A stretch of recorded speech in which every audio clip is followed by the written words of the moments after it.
A couple of years ago, I moved into what I thought was the perfect apartment. It wasn't anything luxurious, but it was everything I needed at the time. Great location, affordable rent, and a generally nice, quiet building. Most of the neighbors seemed friendly, the type of people who smiled in passing or exchanged quick greetings in the hallway. I felt comfortable, like this was a place I could settle into for a while. It had the kind of community vibe that made you think, yeah, this is home. But, of course, things rarely stay perfect. After a few weeks of living there, I started to hear murmurs about one particular neighbor. Let's call him Chad. He lived directly above me, and while I hadn't interacted with him much at first, I had heard from other neighbors that he was a bit of a partier. At first, I brushed it off. After all, everyone has their own lifestyle, and a little bit of noise now and then didn't bother me. But Chad wasn't just a bit of a partier. He was a full-blown nightmare. The first sign of trouble came late one Friday night when I was trying to relax after a long week. I was reading in bed when I heard the unmistakable thumping of loud bass vibrating through my ceiling. It was annoying, but I figured it would die down after a little while. I was wrong. By midnight, the music was so loud it felt like I was in a club, and the stomping from above was shaking my light fixtures. I could hear people laughing and shouting through the walls as if they were right in my apartment. By 2 a.m., I had had enough. I went upstairs and knocked on Chad's door. He opened it, holding a beer in one hand and a cigarette in the other. The smell of alcohol and smoke hit me like a wall, and I could see a dozen people crammed into his apartment, dancing and partying like it was a rave. I tried to be polite. I explained that the music was loud and that it was late, hoping he'd be reasonable. Instead, Chad laughed. "If you don't like it, move," he said, before slamming the door in my face. That was the moment I knew this wasn't just a one-time thing. Chad clearly didn't care about anyone but himself, and I realized I was in for a long, frustrating battle. Over the next few months, the noise continued. It wasn't just on weekends, it was almost every night. Tuesday nights, Thursday nights, even random weekdays when most people had work the next morning, Chad was blasting music and hosting raucous parties. And it wasn't just the music.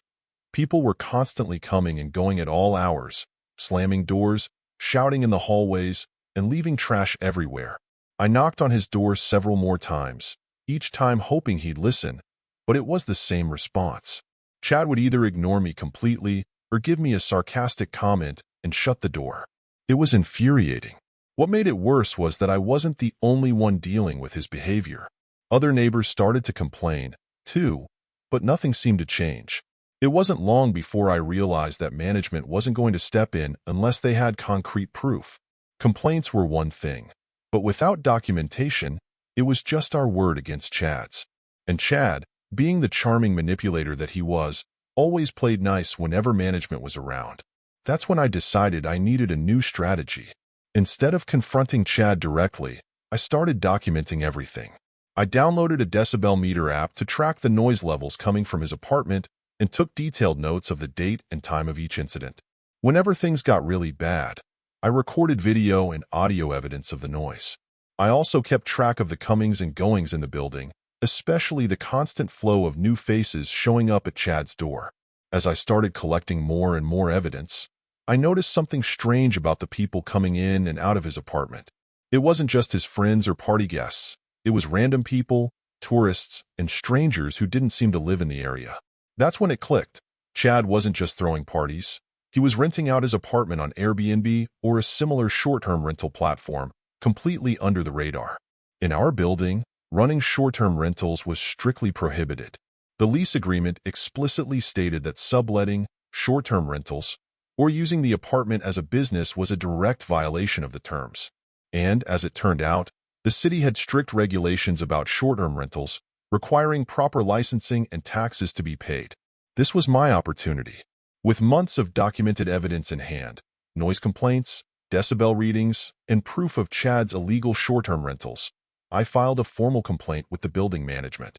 But I didn't stop there.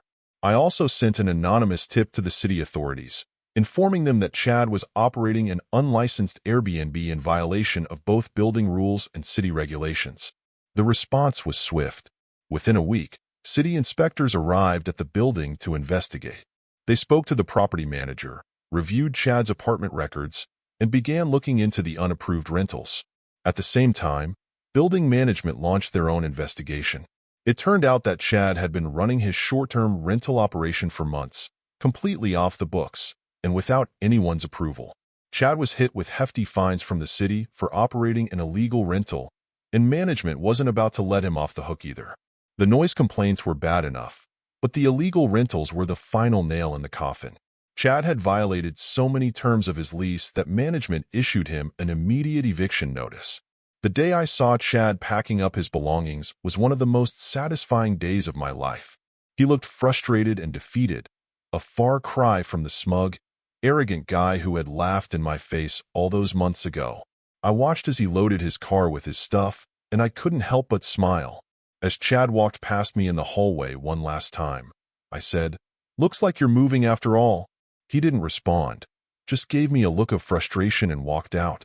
With Chad gone, the entire atmosphere in the building changed. The late-night parties stopped, the hallways were clean, and there was peace and quiet once again.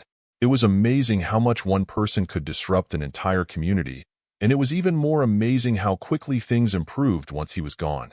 Not long after Chad left, a quiet couple moved into his old apartment. They were the polar opposite of Chad, respectful, quiet, and friendly. I didn't hear a peep from them, and life in the building returned to the calm, peaceful vibe I had enjoyed when I first moved in. Looking back, I realized that dealing with someone like Chad required more than just patience. It required strategy, documentation, and knowing how to use the system to your advantage.